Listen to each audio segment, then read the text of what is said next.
Shalom, shalom, meus queridos irmãos, tudo bem com vocês? Como está a sua mente? Como está o seu coração? Espero que esteja tudo na mais perfeita paz de nosso Senhor e Salvador Jesus Cristo. Esse é mais um podcast falando de Bíblia e nessa feita eu tenho a alegria e a honra de receber aqui como convidada do Falando de Bíblia a presidente, líder da primeira Igreja Batista em Trindade, pastora Leila Sea. Isso. Seja muito bem-vinda. Obrigada, pastor. Para mim também é uma alegria, uma honra muito grande poder estar aqui, ter essa oportunidade que eu considero como um privilégio, uma oportunidade ímpar na minha vida. Gente, pastora Leila é líder da igreja aqui da nossa cidade, em São Gonçalo, onde eu resido, que é um marco, uma igreja ativa, uma igreja histórica, e a sua liderança fala através das suas obras e também através dos seus gestos de carinho e trato para com todos aqueles que o cercam. Para a nossa abertura do bate-papo hoje, Mateus, capítulo de número 28, que diz assim: no findar do sábado, ao entrar o primeiro dia da semana, Maria Madalena e a outra Maria foram ver o sepulcro. E eis que houve um grande terremoto, porque um anjo do Senhor desceu do céu, chegou-se, removeu a pedra e assentou-se sobre ela. O seu aspecto era como um relâmpago, e a sua veste alva como a neve. E os guardas tremeram, espavoridos, e ficaram como que se estivessem mortos. Mas o anjo, dirigindo-se às mulheres, disse: não temais, porque sei que buscais Jesus, que foi crucificado. Ele não está aqui, ressuscitou, como tinha dito. Vinde ver onde ele jazia. E depois, depressa, e dizei aos seus discípulos que ele ressuscitou dos mortos, e vai adiante de vós para Galileia, ali o vereis. É como vos digo. Queridos irmãos, nós temos algumas exegeses um tanto complicadas, e a gente hoje vai fazer uma pauta com uma pessoa que lidera, serva do Senhor, é mamãe, é vovó, é empreendedora, é administradora, dentre as suas muitas qualidades. E é uma honra e uma alegria poder recebê-la aqui junto ao Falando de Bíblia para poder fazer esse bate-papo de hoje. Pastora Leila, muita gente fala que Jesus só escolheu homem, mas esquece que tinham mulheres, e essas mulheres eram mulheres até mesmo que investiam valores, né, no ministério de Jesus. Além dele receber a oferta, recebeu a oferta de mulheres. Mas vamos lá. Qual a importância do papel da mulher na obra de Deus? Eu entendo que o papel da mulher ou de qualquer outro dentro do reino, dentro da obra, é servir. Nós fazemos parte de um corpo e, independente da posição que estivermos ocupando, é servir. E eu me sinto muito à vontade para falar disso, porque todas as vezes que eu olho para o ministério de Jesus, eu percebo muito a vontade com as mulheres. Eu percebo valorizando as mulheres. Ele enxergou e percebeu as mulheres de um jeito que nunca ninguém havia o feito antes dele. Ele percebeu que as mulheres tinham muita capacidade para se doar, para se entregar, para se envolver. E a gente vê... Eu me lembro que eu tinha um tio, quando eu era ainda muito menino, um tio machista e incrédulo. E ele dizia um famoso chavão: evangelho, igreja, é coisa de mulherzinha. E ele repetia isso, né? Eu entendo que ele era uma pessoa que ainda não tinha tido um encontro com o Senhor, e por isso essa fala menosprezando o evangelho. Mas eu chego a dizer, ousadamente, que evangelho é coisa de mulher, porque a grande notícia de salvação primeiro foi dada a uma mulher.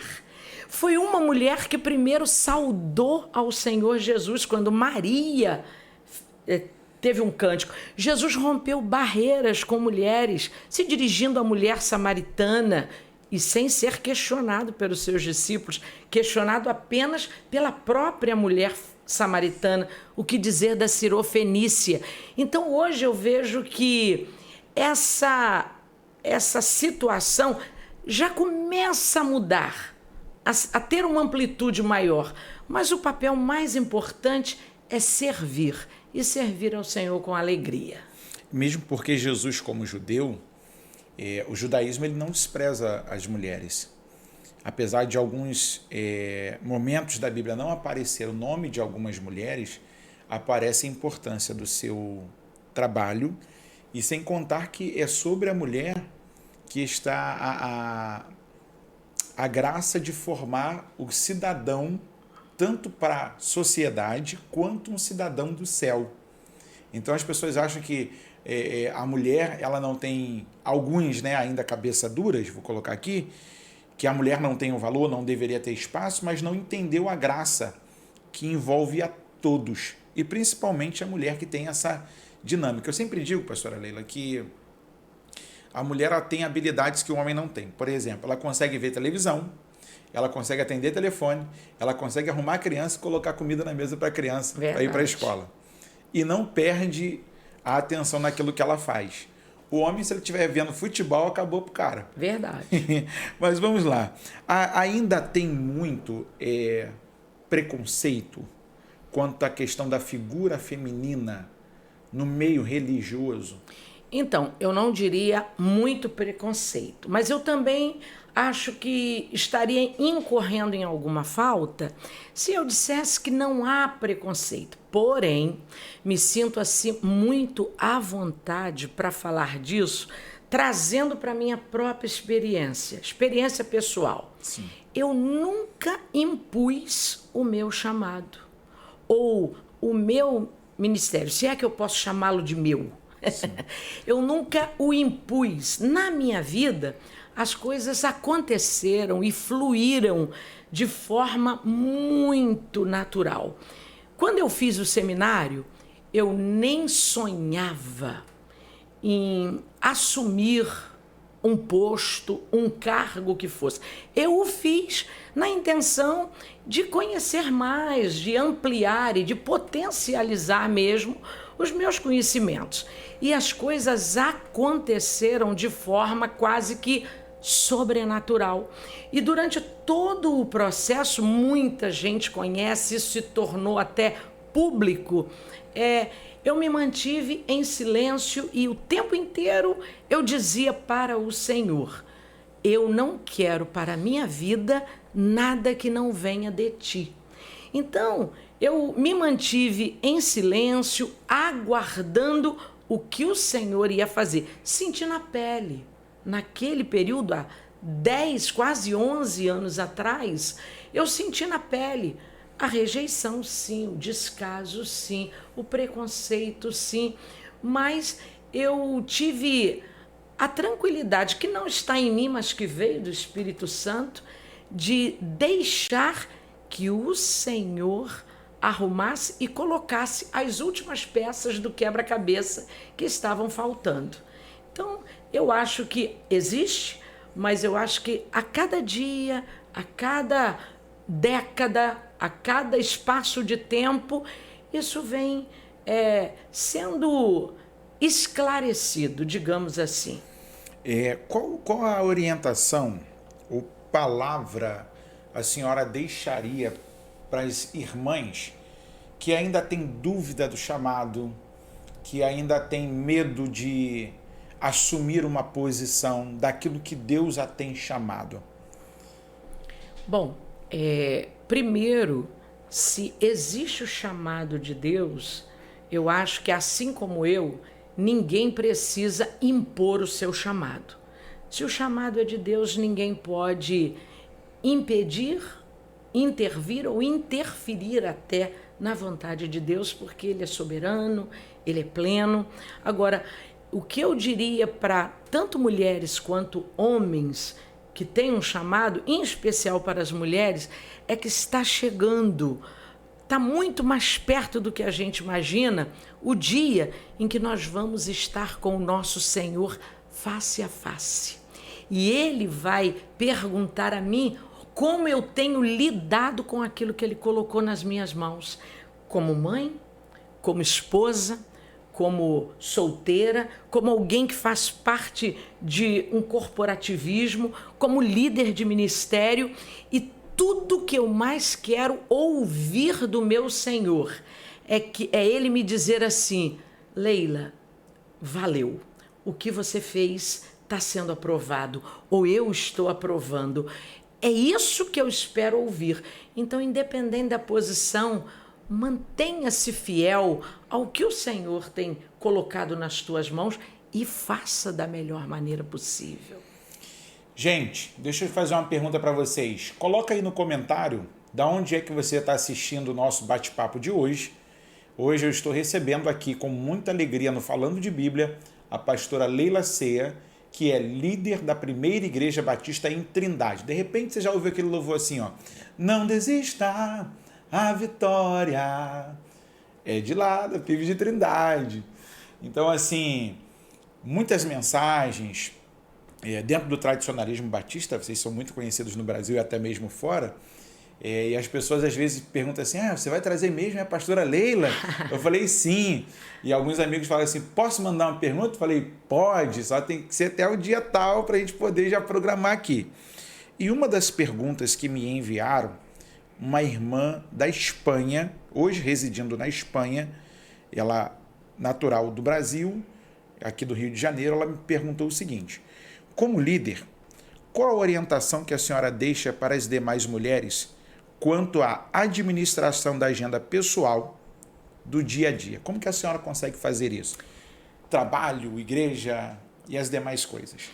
Bom, nós estamos vivendo num momento em que hoje torna-se cada vez mais raro aquela expressão do lar. Sim. São raras as mulheres, eu digo que isso tornou-se até um privilégio, porque por força das circunstâncias, muitas mulheres elas precisam e têm que ter uma dupla jornada de trabalho. Então, administrar uma agenda pessoal junto com uma agenda profissional ou religiosa que seja, tornou-se um desafio. E aí entra o que a gente tem o cuidado de, a cada dia ou a cada semana, destacar como prioridade. Eu preciso ter prioridades. Por exemplo, sexta-feira é aniversário do meu neto caçula e no domingo é aniversário do meu neto mais velho. Eu confesso a você que às vezes me vem aquela culpa de eu não ter a oportunidade ou eu não ter a condição de dar a atenção a eles que eu gostaria. Semana passada um deles me pediu: vovó, eu posso dormir na sua casa? E eu disse: de hoje para amanhã não dá, porque amanhã a vovó tem que sair muito cedo para os compromissos que ela tem. Mas nessa semana, já há meses atrás, eu já separei a sexta-feira, o sábado e o domingo. Eu não estarei na igreja. Eu vou me dedicar a eles. Eles se tornaram prioridade nesse momento. Eu preciso cuidar, porque senão lá na frente eu vou até me arrepender. Aí eu entro naquele versículo sem querer espiritualizar. De que adianta ganhar o mundo inteiro e perder a alma? A alma aí eu quero interpretar não como salvação, mas como sensibilidade. De que adianta eu perder a minha sensibilidade? Eu tenho uma família, eu tenho filhos, eu tenho marido, eu tenho netos, tenho amigos. Eles também requerem de mim. Deixa eu mandar aqui um abraço pro meu amigo, irmão Cabral. Cabral é o maridão da pastora Leila e nos cedeu também, junto à sua família e a toda a igreja, Primeira Igreja Batista de Trindade, que cede a sua pastora para estar aqui com a gente. Um abraço para todos vocês, porque na verdade, pastora, o tempo se tornou uma ferramenta rara para nós, né? Os dias têm passado muito depressa e a pandemia ela mostrou para a gente como é precioso a gente valorizar o tempo, verdade, principalmente com quem a gente ama. Eu não sei se você viveu isso, mas quando eu era criança, a gente imaginava que o futuro, que hoje é presente, seria um futuro muito vago, com muito tempo sobrando, porque nós pensávamos, nós vamos ter o computador, nós vamos ter isso, nós vamos ter aquilo.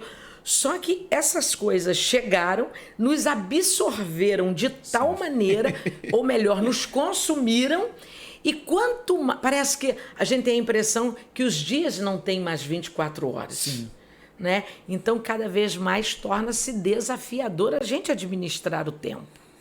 E aí a gente entra até, vou fazer uma fora pauta, algumas pessoas falam assim, porque quanto mais trabalho, melhor, porque a mente fica ocupada. Eu até entendo.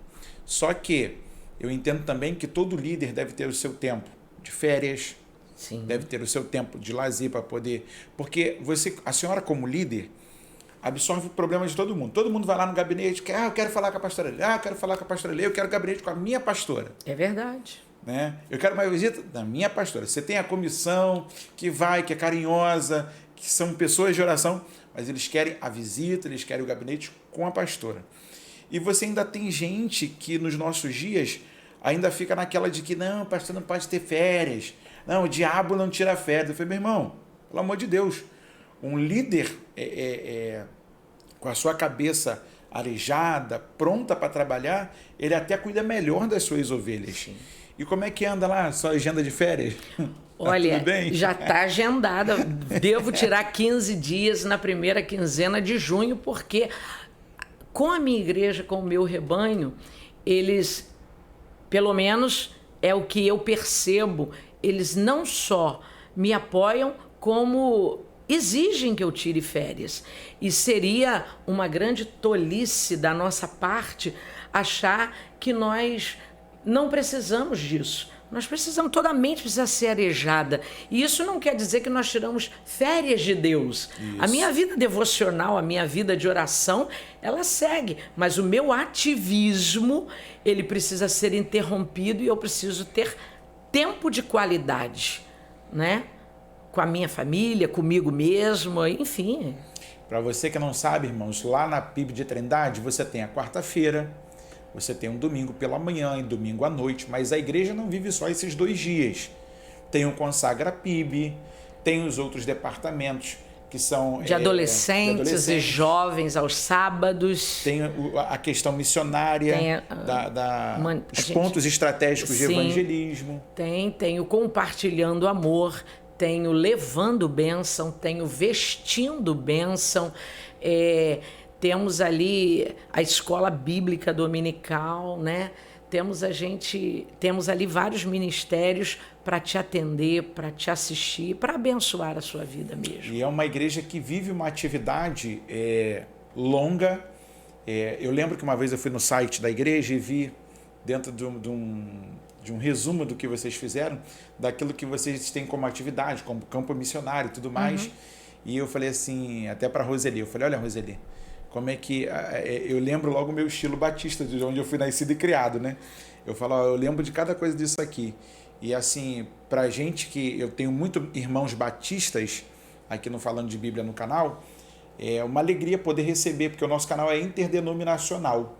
Eu sou assembleiano, mas às vezes frequento o púlpito da PIB de Trindade, e vou também levar a pastora Leila qualquer hora dessa para pregar lá na Central do Boçu. Podemos com muita alegria. As barreiras denominacionais, elas precisam ser vencidas, né? Porque a fé e o amor que nos une precisam ser maior do que as diferenças denominacionais.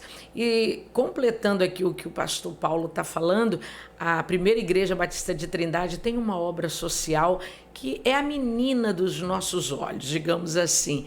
É uma obra social onde nós temos ali cerca de 40 médicos, 4 dentistas, laboratório, exames, ultrassonografia, tudo para atender a você e a sua família. Estamos ali na rua Valdemar Zarro, número 28. Vai ser uma alegria você um dia ir lá e poder conhecer esse trabalho. E é bênção, hein? É bênção. Para você que, de repente, precisa de um cuidado na área da sua saúde, Valdemar Zarro, número 28. 28. E é um projetão que, segunda a sexta, Segunda a sexta, de 8 às 5. De 8 às 5. Vamos lá. O que é indispensável na vida de um líder religioso? O que de fato não pode faltar no seu dia a dia? Olha, eu acho que comprometimento. Eu acho que o Senhor, ele não me obrigou. Eu fui chamado como qualquer um é chamado. E eu apenas disse, eis-me aqui. Conta comigo. E o que eu desejo ouvir no final é, bom trabalho, Leila. O que eu te dei para fazer, você não enterrou. Você fez, você desenvolveu, você multiplicou. Mas o comprometimento de vida com Deus, de intimidade, de alimento espiritual, isso eu acho que é imprescindível, porque quando eu subo naquele púlpito, ou quando eu vou visitar alguém, ou quando eu recebo alguém em gabinete para aconselhar, eu elevo o meu pensamento e digo, Senhor, me dê a sabedoria de como orientar, de como falar, e eu subo naquele púlpito com temor e tremor, porque eu não quero falar de mim mesma, porque eu não tenho nada, eu não sou nada. Tudo que eu tenho é o Senhor que tem me dado. E eu fico me perguntando por quê? Por que eu? Porque eu enxergo e falo assim, olha, sem nenhum preconceito, tem gente muito mais capacitada do que eu sou.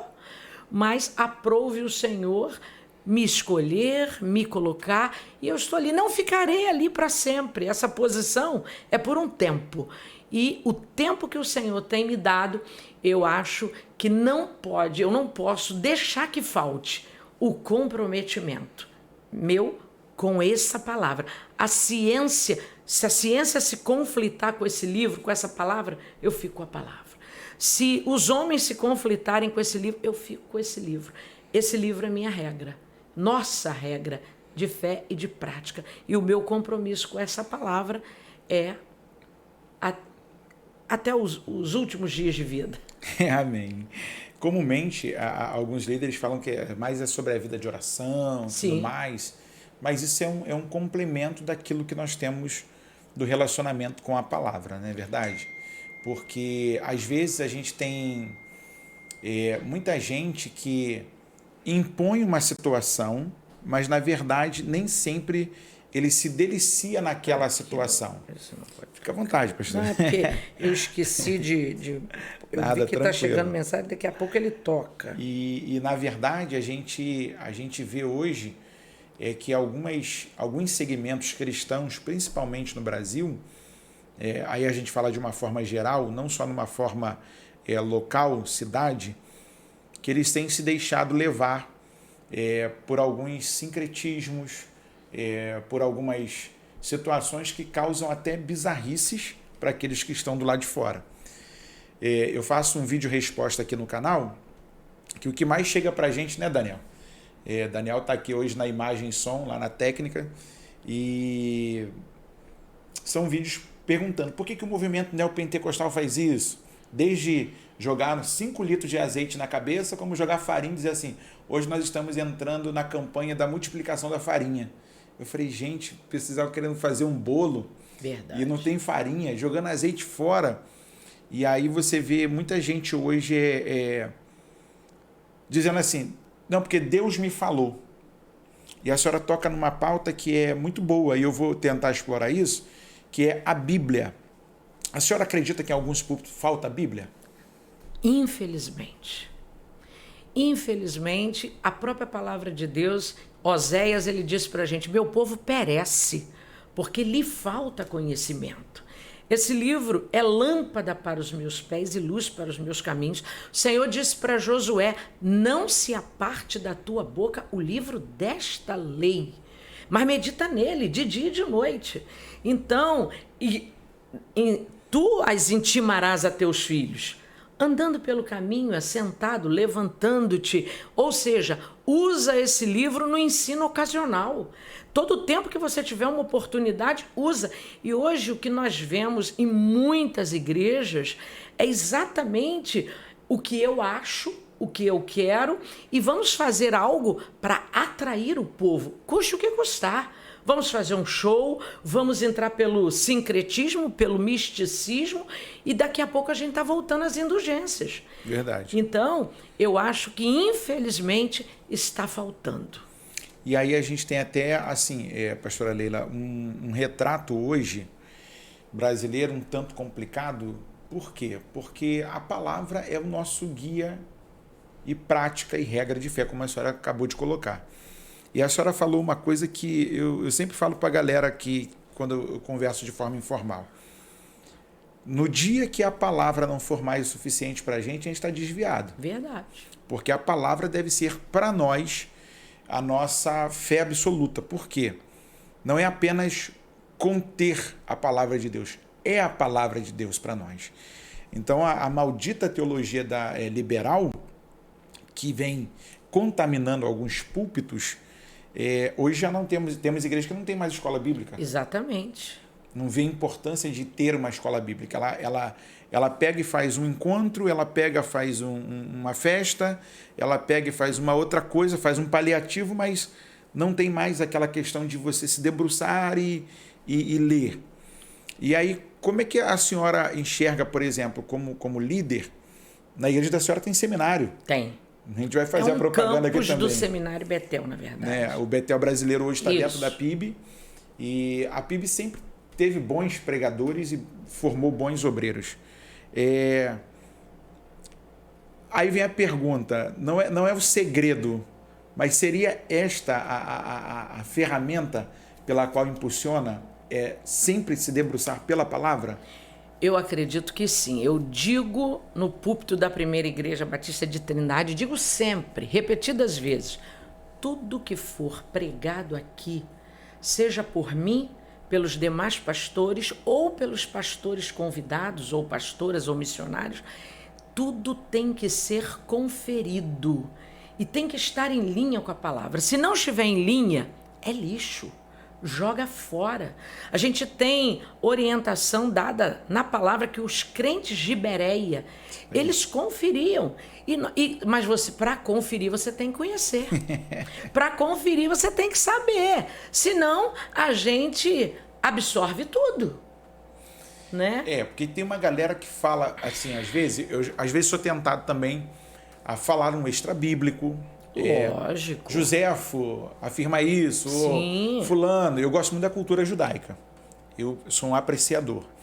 Mas entendo que nem tudo posso fazer um apontamento pela questão de que, de repente, não seja próprio para o púlpito. Certo. A senhora sente, de repente, algum receio de emprestar o seu púlpito da igreja, da PIB de Trindade, para alguém que a senhora talvez não conheça? Sim, existe uma preocupação, sim. Porque dá mais trabalho consertar do que implementar. Então, eu sou muito cuidadosa e não empresto, não cedo a qualquer um. A pessoa, eu preciso ter referência. Sim. E já tive alguns trabalhos de ter que consertar, porque a pessoa, ela joga alguma coisa ali, ela lança e, ao invés de ajudar, vai difundir heresias ou coisas que venham comprometer aquilo ou naquilo em que estamos fundamentados. Porque, na verdade, eu sempre oriento os meus amigos, quando posso, nas conversas informais, o pastor local, ele está lá todo dia. A gente, como convidado, vai uma vez e pode não voltar mais. A gente tem que ajudar na semeadura e não atrapalhar a semeadura local. Verdade. E acredito que muitos hoje não tenham essa visão. O que está acontecendo com a Igreja do Brasil? Tendo em vista os seus muitos escândalos, mundanismo impregnado em alguns costumes vistos assim de forma descarada. Eu vou abrir assim, tem igreja hoje que faz festa fantasy, baile gospel, e eu cheguei a ver uma certa feita aqui na Barra da Tijuca, uma igreja que serviu cerveja no templo, liberou, e os que não eram crentes, que fumavam, eles liberaram para fumar também. E o pior, no final distribuíram camisinhas. Eu falei, gente, Eu falei, acho que eu estou ficando doido, o Jesus voltou, eu fiquei. Como é que a senhora enxerga esse momento no Brasil? Porque eu pelo menos achei que com a pandemia algumas igrejas fossem melhorar, algumas lideranças fossem... Acordar. A senhora disse tudo, acordar. A gente se assusta, a gente se espanta, mas a gente vê que é a própria palavra de Deus se cumprindo.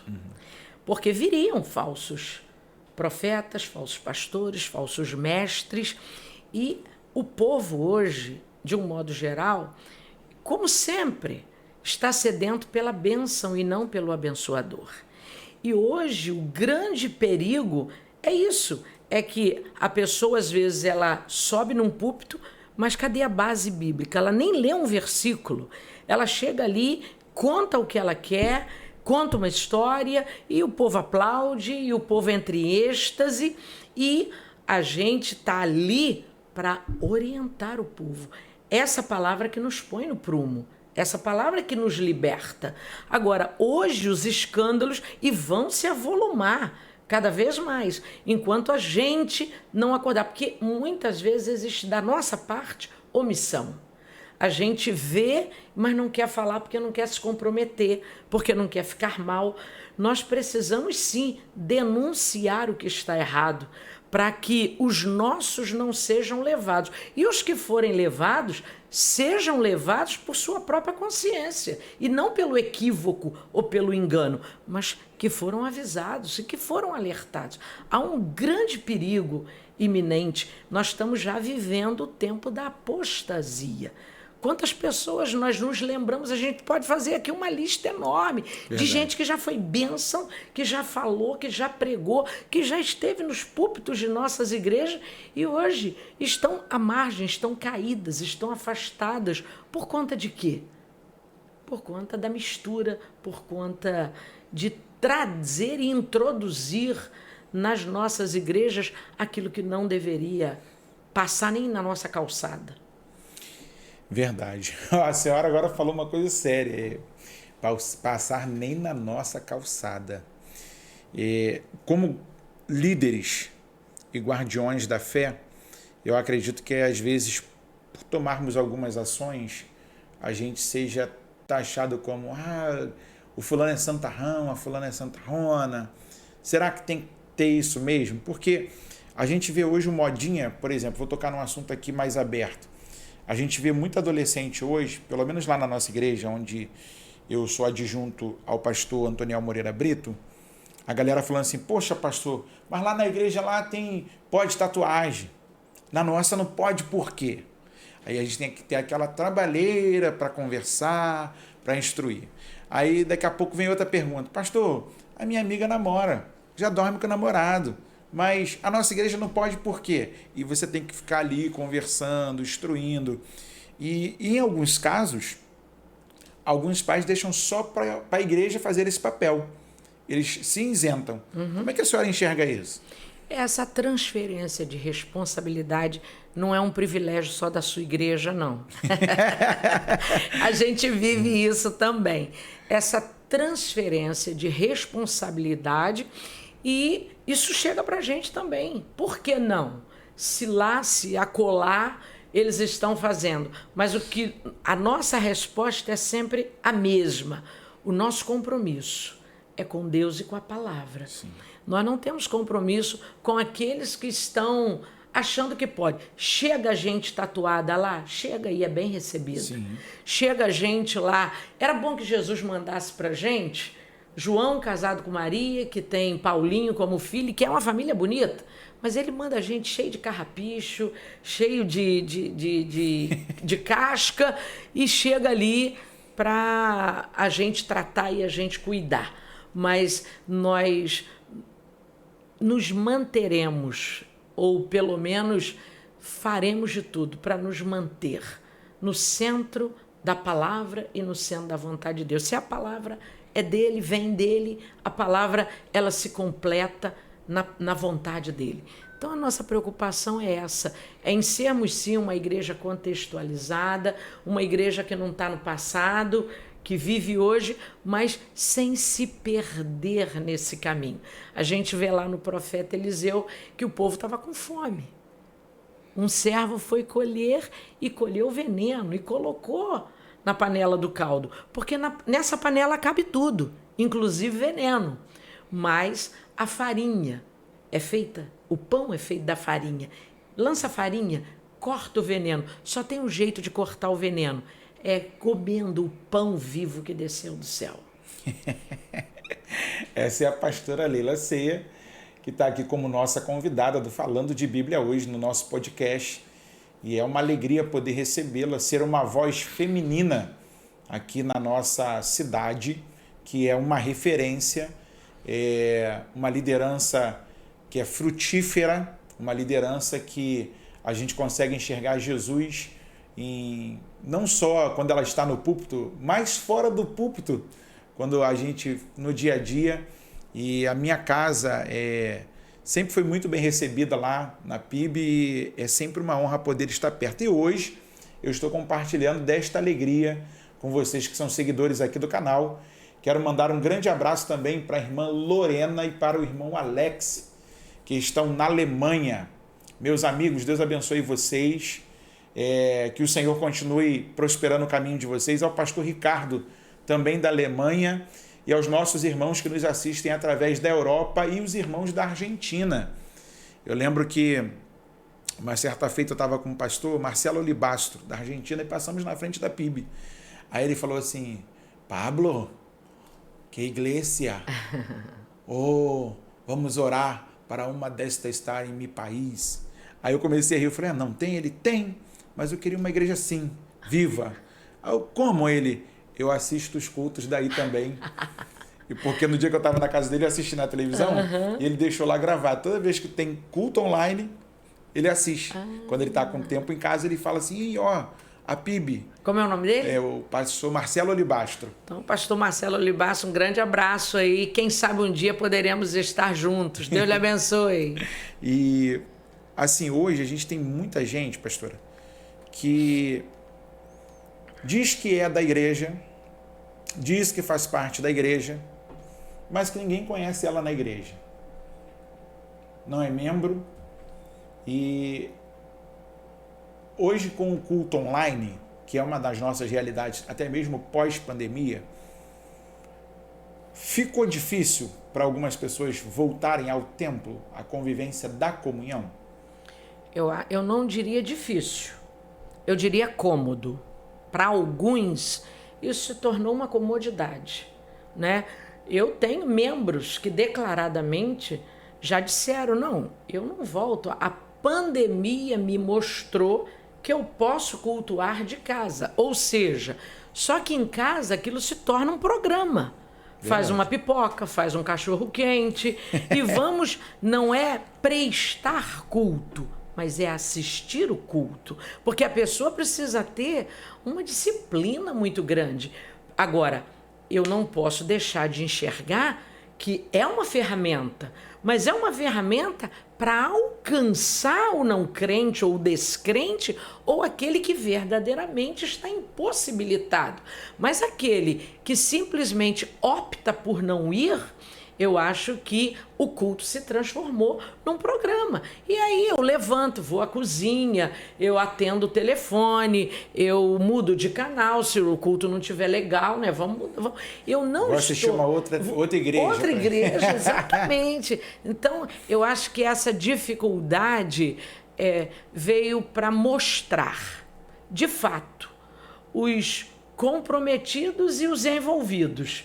Porque o envolvido ele está só envolvido. Agora, o comprometido, ele sabe que o lugar dele é ali prestando culto congregacional. A senhora acredita que a nossa mensagem, a nossa maneira de se comportar como líderes diante da igreja, e a própria igreja, os membros, pós-pandemia, tem que passar por uma mudança? Olha, eu acho que a mudança ela é sempre bem-vinda. Ela é oportuna. Quando a mudança, ela me torna um líder melhor, um pastor, uma pastora melhor, um crente melhor. Se a mudança vier para produzir esse tipo de crescimento, ela é bem-vinda, eu aprendo. Na vida nós vivemos aprendendo e aprendemos vivendo. Se eu achar que eu já sei tudo, que eu sou a dona da verdade, bom, aí então eu posso pegar o meu banquinho e sair de fininho. Não, eu estou num constante aprendizado. E o processo ensino-aprendizado, ele não se dá só na escola, ele não se dá só... Ele acontece, é um acontecimento. Eu estou aqui, eu estou aprendendo. Eu estou aqui, eu estou sendo ministrada também. Então, a nossa vida, assim como nós estamos sempre debaixo de autoridade, não tem ninguém que está acima de mim. Quando eu estou dirigindo, eu estou sujeita às leis do trânsito. Então, eu estou tendo que me submeter a alguém e assim é o processo de ensino-aprendizagem. Por que eu digo isso, pastora? Muita gente acabou por acreditar que esse distanciamento se tornou seguro. Né? Dá para eu ser cristão de casa. Eu fico pensativo, por exemplo, como é que a gente faz a ceia, a partilha da ceia, a divisão do pão? Porque muita gente nunca pensou em fazer um culto doméstico. Sim. E agora tem que sentar com a família, se reunir. E eu acredito que a pandemia ela amarrou muita gente, porque... Tipo assim, o que eu, Paulo, reparei foi que, até mesmo como pregador, eu tive que melhorar e mudar a minha fala. Tipo, anunciar mais Jesus. Porque, às vezes, como pregador, a gente é tentado a pregar uma mensagem que isso aqui ou aquilo lá, mas, às vezes, a gente acaba por se acostumar em não ir no Novo Testamento, apontar Jesus, e aí se tornar mais evangelístico. Por exemplo, eu ouvi muito na pandemia sobre escatologia, mas muita escatologia doida. Eu ouvi alguém dizer na pandemia, no meio da pandemia, que nós estamos perdidos porque os cavaleiros do Apocalipse já estão galopando sobre a terra, Jesus já voltou e a gente é a igreja que ficou. Eu falei, meu Deus, agora os irmãos vão soltar dentro de casa. Porque ao mesmo tempo que tem pessoas responsáveis, a gente tem pessoas que são irresponsáveis. E, por exemplo, uma pergunta particular. Como é que a senhora conseguiu lidar como líder da igreja, junto ao seu ministério, com o fecha a igreja ou abre a igreja? Como é que foi para a senhora? Eu tenho dito repetidas vezes que o respeito ele não pode faltar. E nesse contexto aí, eu tenho os que têm comorbidade, eu tenho os medrosos e eu tenho aquele pessoal que se acomodou. Então, eu tenho diversos grupos ali. E só que a decisão precisou ser tomada. Vamos voltar. Agora, a gente tem que estar ciente que o diabo é um oportunista. Sim. E ele surfou nessa onda. E ele tirou proveito de tudo isso. Tirou proveito do comodismo, tirou proveito do medo, tirou proveito das limitações. Então, ontem, por exemplo, nós tivemos um culto com um número muito expressivo, tanto de manhã quanto à noite. Mas eu costumo dizer, pode vir, nós não estamos mais usando máscara, mas temos irmãos que estão usando. E eu digo, temos que respeitá-los. Cada um sabe de como lida com cada questão. Foi um momento novo que nós nunca imaginamos que iríamos viver, nem nos melhores sonhos, nem nos piores pesadelos. Mas tivemos que lidar com tudo isso. E daqui para frente, a gente tem que lidar. Agora, quando eu falo dos acomodados, eu falo de pessoas que não iam ao culto, mas iam ao supermercado, iam ao salão de cabeleireiro, iam a todas as festas. Mas a igreja não. Era como se o vírus fosse cristão. E ele só estivesse ali. Né? Acho que isso foi geral. Sim, foi mesmo. Porque a gente tem um contrapartido, pastora, que é o seguinte. Se a gente fecha a porta, somos covardes e medrosos. Sim. Mas se a gente abre, nós somos malucos. É verdade. É como a senhora disse, se você não mantiver um equilíbrio, pensar em todas as faixas etárias, desde uma criança, ao adolescente, ao jovem, aos anciãos... Eu vi muito ancião chorando. Verdade. Pastor, como é que pode? A gente está limitado. Poxa, o governo parou a gente não pode ir mais à igreja. Não, irmão, vai passar. É uma fase. Vai passar. Nós vamos voltar. Ou nós vamos um dia, todos juntos, adorar o Senhor já logo lá em cima. Aí ele falou assim para mim, mas, poxa... E aí a gente recebeu muita crítica, isso é fato. Porque muita gente quer que o líder se posicione. Sim. Mas ele não sabe o peso que é o posicionamento daquele líder. E aí eu faço a pergunta, nesse tempo da pandemia, conte para nós 2 experiências, uma que marcou de forma que te elevou e uma que te preocupou. Bom, vou começar com a que foi o baque. Foi quando fechou tudo e eu tive que entrar naquele templo sozinha, apenas com o rapaz da cabine de som e com 1 ou 2 levitas. E eu olhei para aquele santuário e todas aquelas cadeiras vazias. O nó veio na garganta, mas é nesse momento que o líder ele precisa respirar fundo e eu tive que ministrar a palavra e uma palavra de ânimo, uma palavra que pudesse não desesperar o meu ou desorientar o meu rebanho, mas mostrar para eles que eu estava ali, embora virtualmente, embora através de um vídeo, e fiz vídeos diários. Esse foi a marca positiva. Eu nunca tinha pensado nisso, mas naquele momento, como vou fazer? Então, todas as manhãs eu fazia o que eu chamei de minutete. E eu fazia um vídeo de 1 minuto, 1 minuto e 30 segundos, e todas as manhãs, e quando eu não mandava o vídeo logo cedo, porque tinha algum problema, alguma coisa, o meu celular se enchia de mensagem. Pastora, nós estamos aqui aguardando aquela palavrinha diária. Então, foi o alimento, a porção, o maná. Né? Isso foi muito gratificante, saber que a gente tinha um rebanho que estava ali esperando, nem que fosse uma palavrinha. Porque na verdade o rebanho ele gosta de ouvir a voz do... As pessoas perguntam assim, ô Paulo, por que quando um pregador prega aqui é uma coisa e quando o nosso pastor prega, eu falo, rapaz, a voz é do pastor, né, gente? É ele que está ali designado. E falando de voz do pregador, teologia. Ai, meu pai. Até onde é saudável e até onde coloca as pessoas em perigo? A teologia, ela é saudável. Ela só se torna um perigo quando eu uso a teologia para defender as minhas ideias. Aí surge teologia da prosperidade, teologia da libertação, teologia contemporânea, e vamos embora, vamos encher um caderno. Quando eu uso a teologia para defender a minha ideia, aí ela é um perigo. Até porque eu parto do princípio que tem uma frase muito bonita que eu ouvi, no primeiro momento eu gostei. Alguém me disse assim, não, mas eu preciso defender a minha verdade.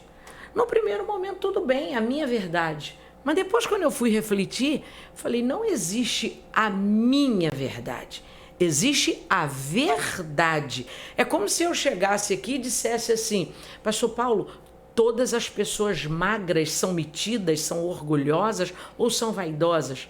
Bom, isso é porque, com certeza, em algum momento, eu tive uma experiência negativa com uma pessoa magra e aí eu comecei a dizer que todos os magros são vaidosos, são orgulhosos. Isso é uma verdade que eu criei a partir de uma experiência pessoal.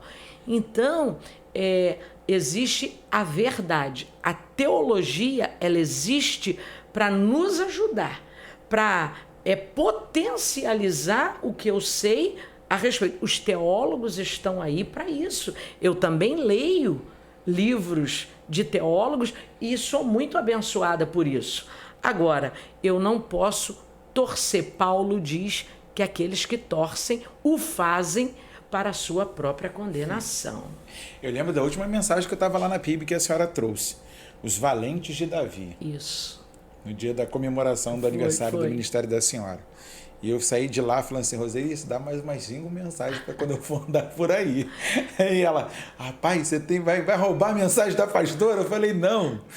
Eu comi, Sim. Eu me alimentei, processei. Lógico. E lógico, o meu olhar voltou para aquele texto durante todos aqueles 10 dias depois, né? Sim. Aí ela falou assim, cara, tu é muito cara de pau. Eu falei, não, eu dou crédito. Eu falei assim, ó, eu parti de um princípio que eu ouvindo a pastora Leila, ouvindo o pastor fulano de tal. E nós fazemos isso o tempo todo. Se eu disser para você que eu nunca fiz isso, eu às vezes ouço uma mensagem e uma frase do pregador me aguça para estudar um pouco para mais. dezenas de outras coisas. E uma das coisas que eu até me lembro que eu falei, e eu parto de fato desse princípio, é que se a gente bobear, porque a gente é tentado o tempo todo a achar que a gente é capaz de fazer tudo sozinho. Sim. Mas a gente não está sozinho. A gente tem pessoas que estão ali conosco e que são também valentes e que estão na linha de frente.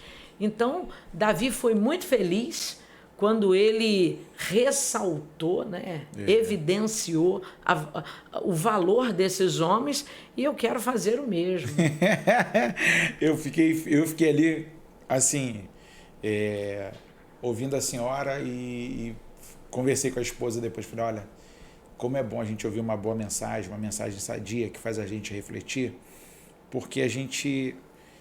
Pastor, eu posso dizer para a senhora que daqui a 10 anos, se Deus me permitir, e se eu tiver a oportunidade de conversar sobre esse assunto com a senhora, eu lembro o texto que a senhora leu, o que a senhora pregou e o que marcou para mim. Eu tomei para mim. Eu fui é como a galera lá da Assembleia fala, tem gente que vai capar. Ah, é para fulano, joga para ele. Ah, fulano que tinha que estar aqui para ver. Não, foi para mim. Eu fui com a enxada, eu peguei para mim. Eu falei assim, ó, aquilo que eu tenho que acertar, aquilo que eu posso ser melhor para quem eu tô próximo. Eu pensei muito no meu pastor naquele dia, no que eu poderia ser melhor como adjunto ali na Assembleia de Deus. E para mim foi um mensagem, como diz a galera aí. E é prazer poder receber a senhora aqui. Nós estamos nos minutos finais aqui do nosso bate-papo. Eu tenho como convidada hoje a nossa pastora Leila Ceia, que é líder da igreja, Primeira Igreja Batista em Trindade. Você que é de São Gonçalo, você que é de Niterói, você que é de Itaboraí e de repente gostaria de conhecer, você pode colocar no seu GPS aí PIB de Trindade. Vicente de Lima Cleto, 357, Nova Cidade. Nova Cidade, 357, Nova Cidade, Vicente de Lima Cleto. E aí, uma quarta-feira, 19h30? 19h30. E domingo, 18h? Domingo, às 10 da manhã e às 18h30. E às 18h30. E aí você vai poder conhecer um pouquinho mais da PIB de Trindade. Você vai ter uma belíssima recepção. Você já sobe a escadaria, irmão, sendo abraçado. Porque a igreja lá, os obreiros aprenderam bem, sabem abraçar, sabem recepcionar. E é uma igreja muito amorosa e bíblica. E eu louvo a Deus por estar aqui hoje com a pastora Leila, tendo a oportunidade de participar desse momento, desse bate-papo. A gente tem muitas vezes um viés que me perguntaram aqui, eu falei, eu vou compartilhar com a pastora Leila. Uma pessoa me perguntou esses dias, aqui no Falando de Bíblia, o seguinte, pastor, por que as pessoas vivem nessa de que ou você é calvinista ou você é arminiano? Qual é a sua teologia? Eu falei, toda teologia deve ser bíblica. Porque teologizar, o papel do teólogo é colocar a Bíblia em ordem, né? Sim. Cronológica. E a senhora sente alguma dificuldade lá? Olha, mais uma vez eu volto a falar do respeito.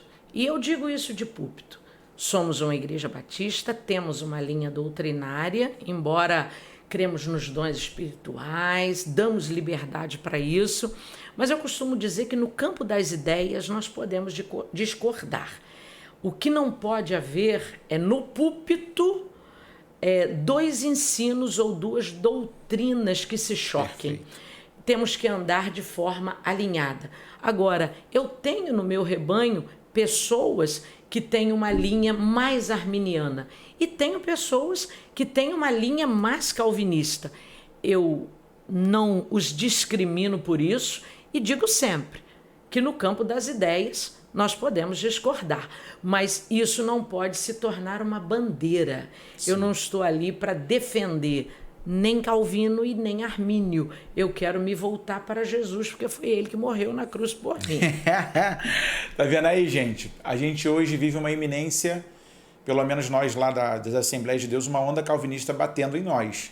E muitos dos nossos jovens hoje já falam que, pastor, será que Atos 2 foi isso mesmo? Essa língua que a gente fala, será que é a língua bíblica? Aí eu falo, gente, é o que está sustentando a igreja até hoje, o Espírito veio. Verdade. Então a gente não pode discutir. Cada um teve a sua importância ao seu tempo e para a sua ocasião. Mas nós vamos às considerações finais. Fica à vontade. Não, eu quero agradecer por essa oportunidade, esse momento tão gostoso que nós passamos aqui, passou tão rápido. Verdade. E quero dizer para você que está nos ouvindo que compensa servir ao Senhor. E que, no fim de tudo, o que nós esperamos ouvir, não para massagear o nosso ego, mas como um grande prêmio, é que Ele possa nos dizer: bom trabalho, o que eu coloquei nas suas mãos, você não enterrou, mas multiplicou. Que seja assim na sua vida e que Deus te abençoe. Amém. Vamos orar, meus irmãos. Nosso Deus, nosso Pai, nós te glorificamos por esse dia, te engrandecemos, Senhor, pelas suas ações poderosas. Queremos te agradecer pela vida da pastora Leila, por sua casa, desde o maior até o menor, o mais novo ao mais velho. Te louvar pela vida do rebanho do Senhor, que está debaixo dos cuidados de suas mãos, a qual o Senhor a tem levantado ali na PIB, e que o Senhor continue dando graça à tua serva, o Senhor continue ampliando a sua visão, o Senhor continue usando-a de forma gloriosa para o louvor da glória do seu nome. Pai bendito, continua sendo sustento, a provisão, tudo quanto a tua serva necessitar. Pai, nós queremos colocar nesta hora a vida daqueles que estão nos assistindo através desta programação, ao que está perto, ao que está longe. Pai, honra esta mulher que te clama pelo bem-estar da sua casa. Honra este homem, Senhor, que deseja, ó Pai, colocar tudo em dia para o bem-estar da sua família. Abre porta onde não tem porta. Tu és o especialista em milagre. Pai, no Senhor está a graça, a virtude, a bondade, a misericórdia, e nós invocamos o zelo da tua fidelidade. Nós invocamos, Senhor, a multidão da tua misericórdia. Olha para nós com teu olhar de misericórdia. Ajuda-nos nas nossas fraquezas. Ajuda-nos, Senhor, a continuarmos a nossa jornada. Diante dos obstáculos e das oposições, Senhor, sai à nossa frente, guerreia pelas nossas causas. Dá-nos, Senhor, um restante de mês abençoado, debaixo dos teus cuidados, e que em tudo nós possamos louvar e engrandecer o teu nome pelo teu cuidado e pela tua ação extraordinária que tem manifesto através de nós, através da sua bondade. Obrigado por tudo, no nome santo de Jesus. Amém, amém. E amém. Pastora Leila, muito obrigado por ceder um pouquinho do seu tempo, que é tão corrido, para estar aqui com a gente. Espero que essa seja a primeira de muitas. Com certeza. Vou fazer uma junto com a senhora, junto com o Cabral, para a gente falar sobre família. Vamos o que a senhora acha? Pode marcar. Para a gente falar sobre experiências, falar sobre cuidado, agenda familiar, igreja. Com certeza. Vai ser bênção poder receber vocês dois aqui. Amém. Tá? Muito obrigado mesmo. Vamos à bênção. Assim como o Senhor um dia determinou Arão sobre os filhos de Israel. Números, capítulo de número 6, versos 24, 25 e 26. Yevareha Adonai veish mereha, Ia era Adonai panaveleha viruneha, Issa Adonai panaveleha veiasem leha shalom. Ou seja, que o Senhor te abençoe e te guarde, que o Senhor faça resplandecer a luz do rosto sobre ti e tenha misericórdia de ti, que o Senhor sobre ti eleve o seu rosto e ponha em ti a sua paz. Deus te abençoe, Deus abençoe a sua casa. Esse foi mais um Falando de Bíblia.